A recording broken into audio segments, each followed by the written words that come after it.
Richard Langley stormed down the subway stairs, his expensive loafers clicking against the grimy pavement. The scent of sweat, metal, and cheap food assaulted his nostrils, and he grimaced. This is beneath me. He never took the subway, ever. That was for commuters, middle-class drones who wasted their lives working for people like him. But today, his Bentley had broken down in the middle of Manhattan, and his driver had been useless. The next meeting with investors was in less than 30 minutes, and this filthy, overcrowded train was his only option. His assistant Matthew trailed behind him, clutching a designer briefcase and nervously checking his watch. "Sir, we could try calling another car service." Richard waved him off impatiently. "No time. Let's just get this over with." The subway doors hissed open and Richard stepped inside, barely concealing his disgust. The car was packed. Businessmen in wrinkled suits, college kids with headphones, a mother trying to calm a fussy toddler. A jungle of ordinary people. Then his gaze landed on a man seated across from him. Dark hair, slightly unshaven, dressed in plain black jeans and a worn-out jacket. He sat with an effortless calm, reading a battered paperback book as if he had all the time in the world. Richard smirked. Another broke New Yorker clinging to intellectualism. He nudged Matthew and gestured toward the man. "See that guy? A nobody pretending to be important. Classic." Matthew glanced at the man, his eyes flickering with hesitation. "Sir, I don't think—" "Relax," Richard scoffed, loud enough for half the train to hear. "I swear, this city is full of people who think reading a book in public makes them interesting." The man looked up. His gaze met Richard's. Calm, steady, completely unbothered. For a split second, Richard felt something unsettling about the way the man looked at him. Not annoyed, not defensive, just aware. Then, without a word, the man went back to reading. Richard rolled his eyes. "Oh, so he's the silent, brooding type. Makes sense. Probably writes poetry in coffee shops." A few passengers shot Richard disapproving looks. One woman shook her head in disgust. Matthew coughed awkwardly. "Sir, maybe we should—" But Richard wasn't done. He leaned back against the subway pole, speaking louder than necessary. "You know, I've met real important people, CEOs, senators, actual millionaires, and guess what? None of them take the subway." The man turned a page in his book. Still silent, still calm, Richard scoffed. "See, not even a reaction. He knows I'm right." The train rumbled forward, the metal screeching against the tracks. Richard crossed his arms, satisfied. Just another broke nobody, too afraid to speak up. Little did he know, he had just made the biggest mistake of his life. The subway rattled through the tunnels, the overhead lights flickering slightly with each jolt. Richard Langley checked his watch for the 10th time, sighing dramatically. "Jesus, how long does this take?" he muttered. His assistant Matthew shifted uncomfortably beside him. "Shouldn't be much longer, sir."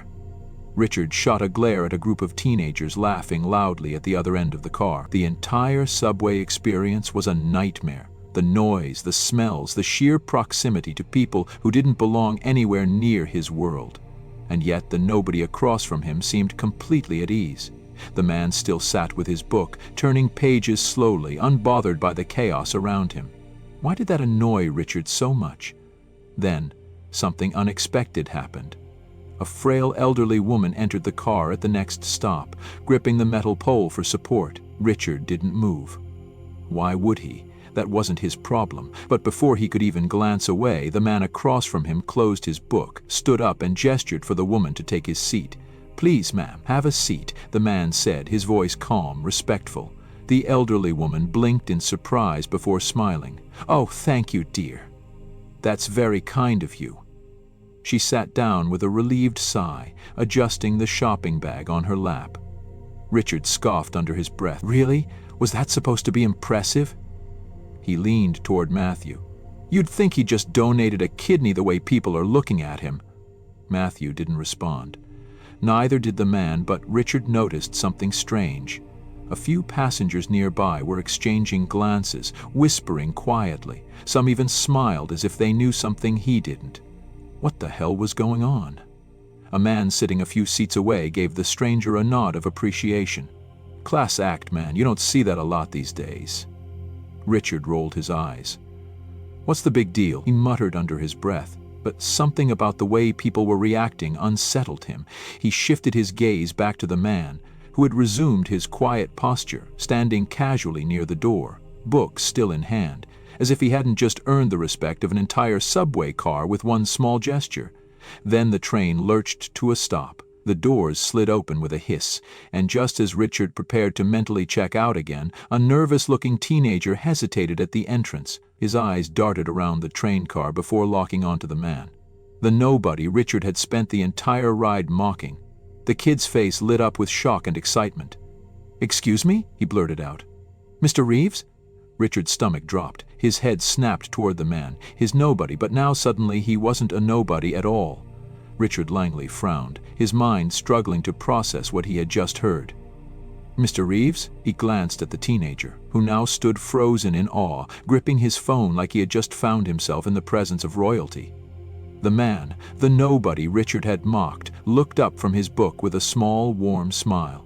"Yeah," the man said, his voice smooth and kind. "That's me." Richard felt the air shift around him. More passengers turned their heads, and the whispers spread like wildfire. "Is that really Keanu Reeves?" someone muttered. "Wait, no way. He's actually on this train? That's him! Oh my God!" Richard's stomach twisted. No. He looked again. Really looked. The disheveled dark hair, the signature laid-back demeanor, the quiet humility. Keanu frickin' Reeves, Richard's breath hitched. How had he not seen it? Flashbacks crashed into his mind like a tidal wave. The Matrix, John Wick, Speed, the countless interviews where Keanu's kindness and humility had gone viral. He wasn't just a celebrity. He was one of the most respected, beloved actors in the world, and Richard had just spent the last 15 minutes mocking him. The teenager beamed, holding out his phone. "Would it be okay if I got a picture with you, Mr. Reeves?" Keanu chuckled softly. "Of course." He leaned in for the selfie, making sure the kid got a good shot. Then, instead of rushing it, Keanu actually took a moment to talk to him. "You a movie fan?" he asked, his voice filled with genuine curiosity. The kid's eyes lit up. "Yeah, I love the John Wick movies. They're incredible." Keanu grinned. "Glad to hear it. Thanks for watching, man." The kid nearly vibrated with excitement. "Dude, you're awesome. I can't believe I just met you on the subway." Keanu laughed, giving the kid a friendly pat on the shoulder before stepping back. Around them, more passengers started pulling out their phones. People were murmuring, smiling, exchanging looks of disbelief. And Richard? He sat frozen, his face burning with humiliation. The man he had mocked, insulted, scoffed at like some broke nobody, the man who had calmly ignored his arrogance, given up his seat to an elderly woman, and still remained completely unfazed. Richard swallowed hard, his palms suddenly clammy. What had he done? Richard Langley stormed into his penthouse apartment, his heart still racing from the subway ride. He yanked off his suit jacket, tossing it over a chair, and downed a glass of expensive scotch in one gulp. It had been a disaster. He had spent an entire subway ride mocking Keanu Reeves. Keanu freaking Reeves. But no one else would know, right? Sure, a few passengers had stared at him in disapproval, but they were just strangers. He could forget the whole thing and move on. At least, that's what he thought, until his phone buzzed, then again. And again. It wouldn't stop. Frowning, Richard pulled it out of his pocket and swiped at the screen. Hundreds of notifications flooded his inbox. Texts, emails, missed calls. His social media feeds were on fire. His stomach twisted. What the hell was going on? Then he saw it. A video, trending one on Twitter, millions of views in just hours, and the title? Millionaire laughs at Keanu Reeves on subway, instantly regrets it.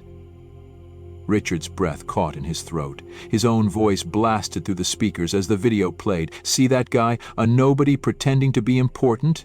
His mocking laughter, the eye rolls, the way he had belittled Keanu for simply existing, then the moment that sealed his fate.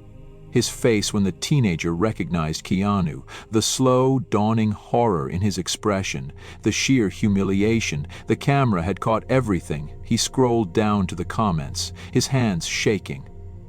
Imagine being this arrogant to Keanu Reeves. Bro thought he was the most important person in the room until he wasn't. Keanu handled it like a king, while this dude just drowned in his own ego. Billionaire humiliated in public? Love to see it. I don't know who Richard Langley is, but I do know he's never living this down. His entire reputation was collapsing in real time, and it wasn't just Twitter. News outlets had already picked up the story. CNN.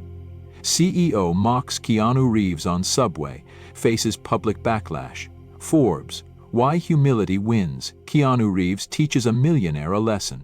The New York Times, entitled CEO insults Keanu Reeves. Internet drags him for it. Richard's head pounded. This was bad. Really, really bad. The next notification nearly made his heart stop. Incoming call. Dad. Richard swallowed hard. His father, the real power behind their company, was going to lose his mind over this. But before he could answer, an email popped up from his PR team. Subject: URG discuss the situation immediately. Clients are pulling out of deals. Investors are questioning your leadership. We strongly advise you to issue a public apology before this spirals further. Call us ASAP. The team. Richard sank into his chair, feeling trapped. The entire world had seen his arrogance. His company was suffering. His clients were abandoning him.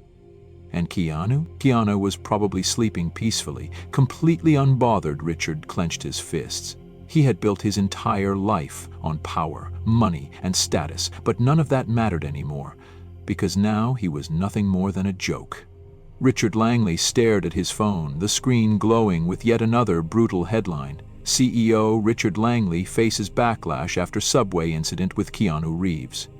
The story wasn't dying down, it was only getting worse. For days he had tried to ignore the controversy. He refused to read the comments, refused to acknowledge the endless memes mocking him.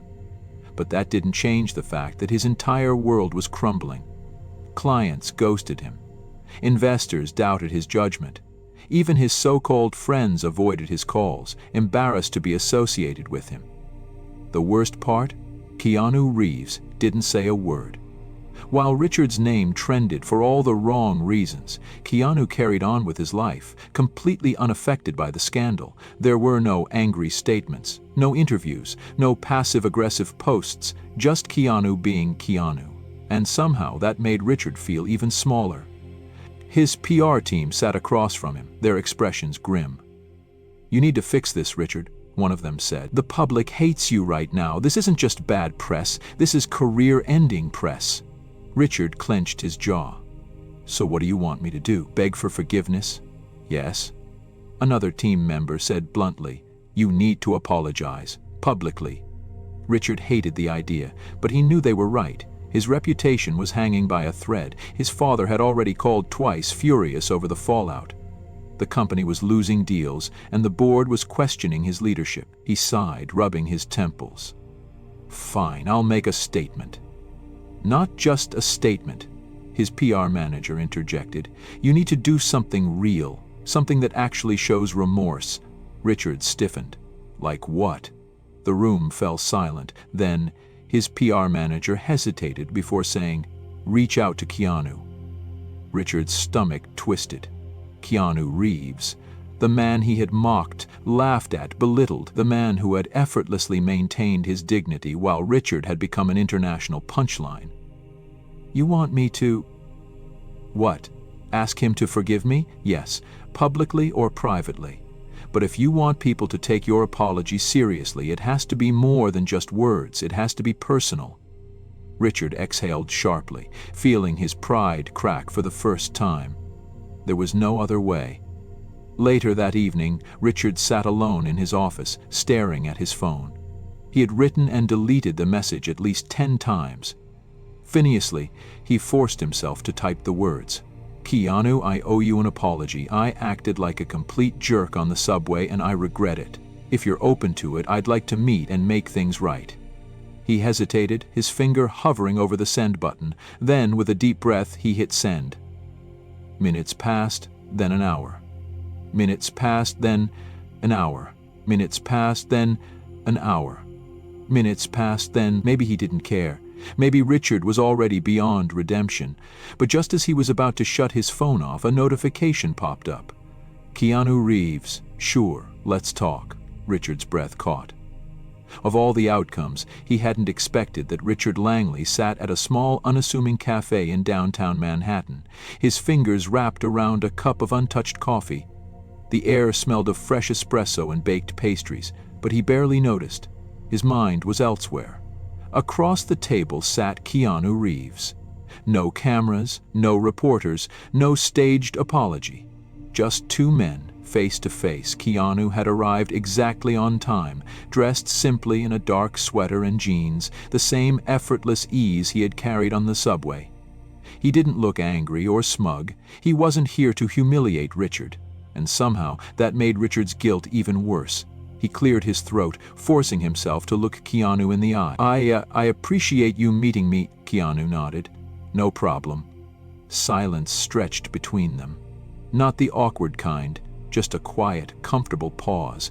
For the first time in his life, Richard felt small.